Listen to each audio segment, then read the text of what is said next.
très bien mi ngi noonu yéen a ngi seen biir rubrique actualité waaye dafa mel ni Fatima Kidé yegsi na de la noire d'ébène maa ngi lay nuyu bu baax a baax. nuyu naa fekk ci plateau bi Alioune Sow c'est ton plaisir. Cheikh Ahmed Tidiane Gomis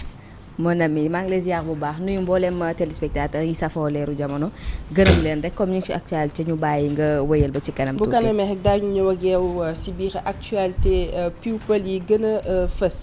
waaye dañuy daal ñëw si li nga xamante ni rek moom mooy actualité yi nga xamante ni jamono ji war nañ koo faram fàcce bu baax a baax Aliou Sow. ñu waxtaanee confusion bi nga xamante ni moom moo am entre le calendrier républicain ak li nga xamante ni moom mooy calendrier judiciaire. ban taxawaay la lañ ci wax a am. oui parce que li tax ma xalaat loolu ma ne peut-être que dafa am une confusion évidemment bonjour la perle noire ah. macha allah su ñu lay kaba bi rafet na. jox ko dara noo ko woowee la perle noire. joxal ko sa bopp la perle noire. tegal si loxoom joxal ko sa bopp gaaw a baatale ni nga ko gisee sonal nga gomis tax nga ba gomis amatul dara na joxe sonn na yëpp joxe naa loolu mënul joxe rek des fois bu gomis joxe 10 sax yow nga joxe sax 2. waaw joxe rek waaye jox ko rek. moom day joxe nag. ay yàlla sàmm. oui juste pour cette confusion là qui existe entre bi nga xam ne moom la gars yi di jaawale. entre le calendrier donc républicain maanaam électoral yaa ngi dégg. ak le calendrier judiciaire. wax dëgg yàlla. des fois mbir mi xaw ma jaaxal trop li tax mu gën ma jaaxalati encore. mooy ci biir week-end bi dafa am ay nit ñoo xam ne dañu def une conférence de presse j'en sais rien ou alors peut-être point de presse. ñu doon wax ni ñoom ñee nañu ay élection du am tant que justement Ousmane Sonko réglé wul le problème réglé wuñu problème Ousmane Sonko yoon réglé wul problème Ousmane Sonko ak Adji Sarr alors que c'est deux choses totalement différentes ndax ay élections présidentielles dafa am cadre organisationnel boo xam ne dafa particulier yoon aussi dafa am son calendrier justice dafa am nu muy tëddee am nu mu organiser woo et puis ce ne sont pas ça n'a absolument rien à voir bis bi mu war a jotee loolu justement ce procès boobu dina am du ay nit ñoo war a mën a taxaw tey j'étais très très étonné bi ma déggee ñuy wax loolu naan loolu am ñu taxaw ñu ne élection ñoom du fi am mukk tant que réglé wuñu problème Ousmane Sonko. Alors que du ñoom ñoo ko def dëkk bi dafa am nu ñu koy organiser y a un pouvoir judiciaire boo xam ne dafa organiser wu d'une certaine façon ba nga xam ne ñoom ñoo xool ni ñuy defee mbir yi ak du kaaw sax Ousmane Sonko kese. yeneen cas yi la aussi yoo xam ne ay Sénégalais yoo xam ne dañu am problème ak justice wala justice ñu war a lijjanti seen i problème ñoom justice moo koy organiser par rapport ak mode d'organisation bi nga xam ne moom la ñu tëral qui existe depuis belle lurette donc du ay Sénégalais ñoo war a mën a ñëw taxaw naan diw élection présidentielle du fi am parce que tout simplement il faut que ñu régler particulièrement cas Ousmane Sonko bi du seen yëf. Barthélémy Dias bi ngi nekk en justice. Et pourtant gis ngeen ni. nekk na député bàyyi nañ ko mu nekk député. parce que il n'a pas encore été condamné. donc il y a aucune raison ñu ay nit taxaw ñu ne ñoom loolu du am justice moom mooy xool ni muy organiser justement liggéeyam. Voilà et donc je tenais absolument à en parler pour wax leen ni loolu yoonu justice la certes il faut que ñoom ñaar ñëpp ku si nekk ñu lijjanti sa problème parce que kii bëgg na ñu defal ko justice parce que moom dafa xalaat ne dañ ko tooñ muy ndaw si Adji Sarr keneen ki aussi je pense que ni bëgg na ñu defal ko justice rien que par rapport à sa propre crédibilité et puis certainement devant les Sénégalais mu laver honneuram par rapport à tout ce qu'il a eu à dire concernant justement le fait que ni sa bonne foi nit ñaa ngi koy mettre en cause parce que tout simplement il était parti se masser tout à fait naturellement là-bas alors que les autres pensent le contraire keneen ki nga xam ne moom dafa jël risque mu ne moom daf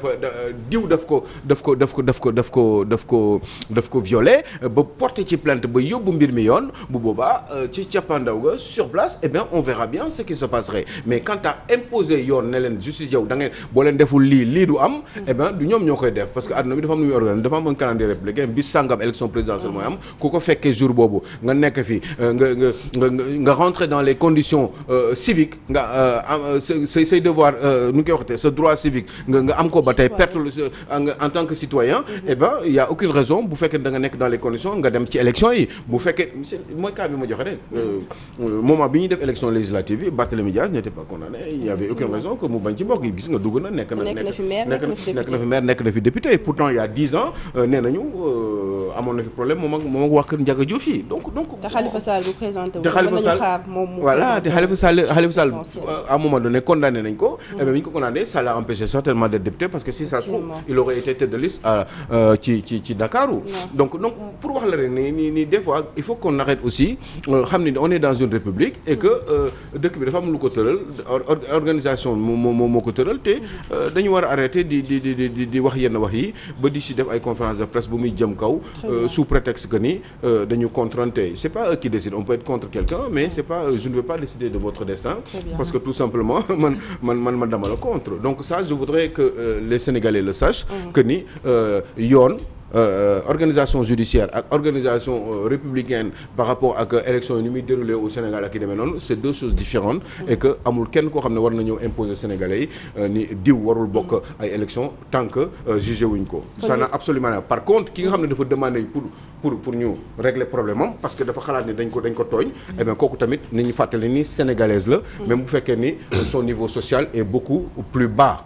si je peux le dire comme ça parce que fii égalité de traitement entre les citoyens li ci njëkk mooy au niveau de la justice d'abord kon Adji Sarr aussi am na droit moom tamit ñu bu demander dara ñu dem fajal ko voilà kenn di fajal boppam kon kenn amul droit décider ni yoon di doxalee du pouvoir du opposition donc ñu bàyyi ko mu daal doxal nañu bàyyi par yoon na déroulé ba pare yoon aussi jaarale mbir def li mu war a def ba nga xam ne sénégalais bi quel qu'il soit ou sénégalaise bi quelle qu'elle soit mu mën a am satisfaction par rapport à sa propre justice. Très bien bu ñu jógee foofu Aliou Sow dañuy daal di dugg ci li nga xamante ni moom mooy 14e législature bi. J'espère que c'est bien compris ce que j'ai dit. Très bien même macha allah donc 14e législature bi nga xamante ni ñu ngi ko fas yéene taxawaatal le 12 septembre su ma juumul. loolu li nga xamante ni mooy assemblée nationale boobu lan lañ ci war a xaar wala nan la wax a mel concrètement Aliou Sow. C'est-à-dire que dinañ am benn assemblée nationale boo xam ne mosuñu ko am ci dans l'histoire de la République du Sénégal voilà une assemblée nationale boo xam ne tey jii nii dafay nar a nekk assemblée nationale bu équilibrée en termes de nombre de députés d'un côté du pouvoir ou de l'autre côté de l'opposition une assemblée nationale boo xam ne d'habitude bi mooy nar a nekk 14e législature bi mais ci 13 législatures yu mës a jàll yépp le gouvernement en tout cas l'exécutif le gouvernement en général a toujours eu une majorité écrasante ba nga xam ne opposition bi amaana da nga leen daanul gis donc moo tax sax ngeen doon gis ay absentéisme ci assemblée nationale ngay gis ni parce que bu 10 demul wala 15 demul dans l'opposition xam nañ ni ñoom dinañ am majorité te li ñuy voter dinañ ko voter donc ils dormaient tranquillement ci seen laurier alors que léegi ça va plus être le cas parce que ça va être du benn ñaari député la ñu rawante il suffit justement vote ci am nu mu demee rek mbir basculer d'un côté ou de l'autre donc non seulement taux d'absentéisme dina wàññeeku mais les députés vont beaucoup plus travailler lu tax ils vont beaucoup plus travailler surtout ceux du pouvoir parce que ils auront en face d'eux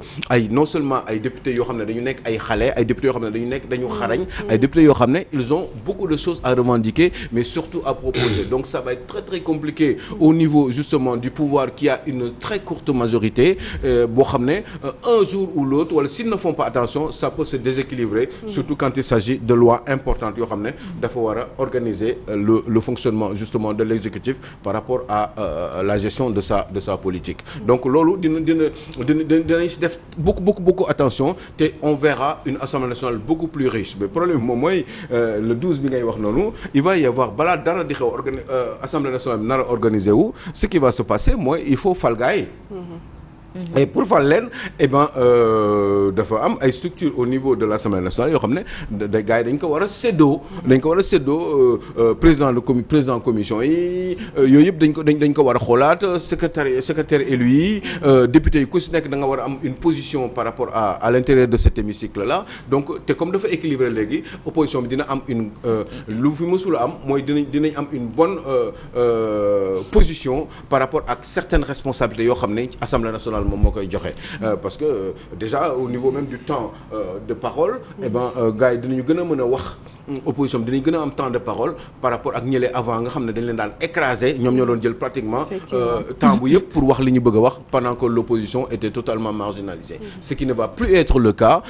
et puis ils auront des avantages aussi opposition bi dinañ am weccet dinañu am confort dinañu am yenn facilité yi yenn oto yi dinañu am yenn avantages yi nga xam ne surtout matériel boo xam ne dinañ ko am parce que quand même plus de presque 80 députés yoo xam ne opposition bi da si war a jóg loolu assemblée nationale da koy reconnaître donc pàccoo ci benn côté dootul amati ci biir assemblée nationale weccit bi gars yi daan séddoo ci benn côté que c'est parce que ils étaient majoritairement justement ils avaient une majorité écrasante loolu dootul nekkati le cas parce que séddale bi dina doon ci avantage yi nga xam ne moom moo war a am ci député yi séddale boobu dina gën a équilibré à partir donc justement de dorénavant pour cette donc 14e législature boobu su ma comprendre rek man bu ma déggee yow sa analyse ak sa logique man damay jàpp ne que le futur président de l'Assemblée du yomb tamit ci moom parce que li tax mu gën a metti mooy xam nga vote bi vote à bulletin secret la bon c'est vrai que le président non bu ñu ko falee ba pare la ci travaux yi ci nangam ci yooyu il va falloir bi président assemblée nationale moom moo nar a liggéey bu mucc ay il ou elle va faire extrêmement attention il faut que mu am matière dans sa tête il faut qu'elle soit extrêmement rapide bien organisée et puis surtout ci wàllu méthode mu liggéey pour mën a assurer l'équilibre bi nga xam ne moom moo am léegi au niveau de l'Assemblée nationale puisque encore une fois c'est une très courte majorité donc liggéey bi dina ko sonal dina mucc ayib et puis werante bi dina bari groupe parlementaire yi dinañu bari y en aura au moins 4 groupes parlementaires d'abord pour l'opposition nga xam ne moom mooy bu gën a mag en plus wàllu waa kër Ablaye Wade dinañu am seen groupe parlementaire waa PUR aussi dinañu am seen groupe parlementaire Taxawu Dakar aussi dinañu am groupe parlementaire et puis aussi le PASTEF va avoir son groupe parlementaire donc au moins il y aura 4 groupes parlementaires au niveau de cet hémicycle justement pour cette 14e législature et puis ça fera qu'effectivement les discussions seront beaucoup plus riches xel yi dina gën a dina ubbeeku man dama gis ni démocratie Sénégal daf ci avancer trop et encore une fois nee naa leen li ma naxari ci élection législative yi mooy le fait que ni certaines personnes crédibles dans ce pays ne seront jamais députées des personnes comme Thierno Alassane Sall des personnes comme Thierno Bocoum des personnes comme le juge Dème des personnes comme Abdou Karim Gueye Khoumpha que je voulais qu'il soit à l'Assemblée nationale entre autres Dame Mbodj ñooñu dama leen bëggoon biir hémicycle pour ñu mën a nekk député à l'Assemblée nationale yàlla def ni loolu moo ma si neexul waaye li ma si neex aussi mooy tey gis nañu ni ñuy yéegee moom député nombre de députés yi dans l'opposition ni ñu monté ba presque tolloo ak députés yi nga xam ne ñoom ñoo ànd ak la majorité présidentielle donc forcément foofu booy xool da nga naan lii mooy démocratie parce que man lii laa xam prenez le cas de la France c'est pareil c'est tellement bien équilibré Macron il n'a pas totalement une grande majorité il a juste une majorité qui lui permet de travailler à peu près normalement et des fois bu xawee sëngeem tuuti sax bu sàgganee mun nañ ko mettre en minorité surtout qu'ils ont beaucoup plus de liberté là-bas parce que eux ils vont jamais se dire ay député de diw là député Macron là député Jean-Marie Le Pen là quand on arrive à l'hémicycle on est là on pense tout de suite au peuple wala ak raison yi nga xam ne moom moo leen di Assemblée nationale di jëm ko défendre autant que c'est possible foofu laa bëggoon wax sax Aliou Sow ne la carrément ces députés aussi il est bon de les souligner que ñoom comme ni nga ko waxee rek askan wi moo leen fa yóbbu kon boog li nga xamante ne moo soxal askan wi moo leen war a ñor foofu du war ñu fa dem pour des fins politiques maanaam di xeex politique daal bu mu leen fa gën a yóbbu daal xeex taxaw loi bi avantage bi wala lii ak lii di xeex fii di xeex fi loolu su ma sañoon ñoom ñi fay dem toog nañu jiital li nga xamante ne moo leen fa teg daal ba pare su ma sañoon aussi loolu mooy am mais je crains de te décevoir ou que tu sois déçu parce que booy xool suñu mentalité ni ñuy politiquer di nga xam ne dégg nga maam ci biir groupe parlementaire yi par exemple groupe parlementaire u waa kër Macky Sall yi lu leen Macky Sall wax bu boobaa loolu la ñuy def waaye rappeler aussi que ni du ñooñu kese tey groupe parlementaire u Pastef bu naree am li leen Ousmane Sonko wax loolu la ñuy def dañu naan man dootuñu wax ñoom duñu wax ni Macky Sall moo leen fal dañu naan ñun Ousmane Sonko moo ñu fal donc pour wax leen ni rek état d'esprit boobu mi ngi ci bopp gars yi ba tey parce que jamais Ousmane Sonko wax leen def leen lii ñu ne ñoom dañuy defee neneen parce que képp ku ci nekk député surtout ñu bees ñi xamal ni ñi ñoom Ousmane Sonko moo tax ñu nekk député képp ki nga xam ne nekk nga ci groupe parlementaire u taxawu Ndakaaru eh ben xamal ni boo ko nekkee Macky Sall j'allais dire Khalifa Sall moom moo tax waa PUR c'est pareil aussi donc forcément ñoom ñëpp ay député ou ñii dañuy nekk député Macky Sall ñii dañuy continuer di nekk député Ousmane Sonko wala député Khalifa Sall ou député de waa PUR ou même député Abdoulaye Wade. mais nañu am yaakaar ni yëf dina am changement puisque c'est une première Sénégal am lu tolloo ci 80 espérons député ci man kenn rek laa ci mën a wóolu man kenn rek laa ci war a wóolu mu wóor ma ni kii député Sénégal lay doon muy honnêtement et au risque de me tromper mais ça m'étonnerait parce que c'est un monsieur Guy Marius Sagna moom kese laa wóor ni nii moom député du peuple la naroon. Barthélemy itam mi ngi ci biir assemblée bi. Barthélemy oui il est bien gentil mais bokkul ba tey parce que xam nga lu tax parce que tey Barthélemy bu amee bu mënee am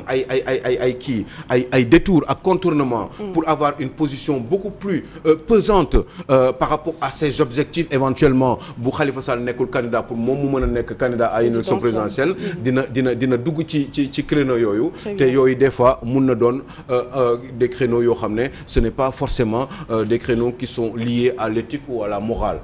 parce que en ce moment-là li koy gën a intéressé mooy nan lay def ba jàll ba mën a éventuellement un jour li nga xam ne moom kese moo ko mën a dese muy nekk na maire la plus grande ville du Sénégal peut-être éventuellement être donc candidat à une élection présidentielle. déggoon naa ñu naan am na possibilité à ce que député yi bu ñu leen tëggaate maanaam 14e législature yi ku nekk ci ñoom dina am benn assistant parlementaire est-ce que assistant parlementaire yi seen création dina am solo dëgg-dëgg foofu la ca pencum ndaw réew mi. mais xam nga assistant parlementaire rôle am en réalité c'est un conseiller parlementaire conseil koo xam ne la dafa affaire wu assemblée nationale ak fonctionnement assemblée daf ci am xam-xam ba pare am xam-xam ci wàllum droit te loolu pour mu am ko man mos naa dégg Bara Dolly bi amoon problème ni moom balaa moo poser chaque balaa moo voter chaque loi day dem wut ay conseil ci ay nit amaana na xëy na moom day wut ay plusieurs nit en même temps selon li mu nar a voter lan la bu fekkee ni ça relève justement des finances publiques dina dem koo xam ne dafa spécialisé wu en finances publiques pour lui demander avant muy voter bu fekkee ne dafa relever ci wàllum yoon wala wàllum justice dina dem poser ay questions koo xam ne mën na ko conseiller mais un assistant parlementaire en général c'est un monsieur ou une dame extrêmement complète koo xam ne dafa mët ci lu bari am une grande culture générale am capacité d'aller se renseigner très rapidement pour ñëw dajale ay informations mën ko jébbal ki nga xam ne moom lay assister muy le député ou la députée jox ko conseil ba nga xam ne dina député bi bés bu demee di voter dina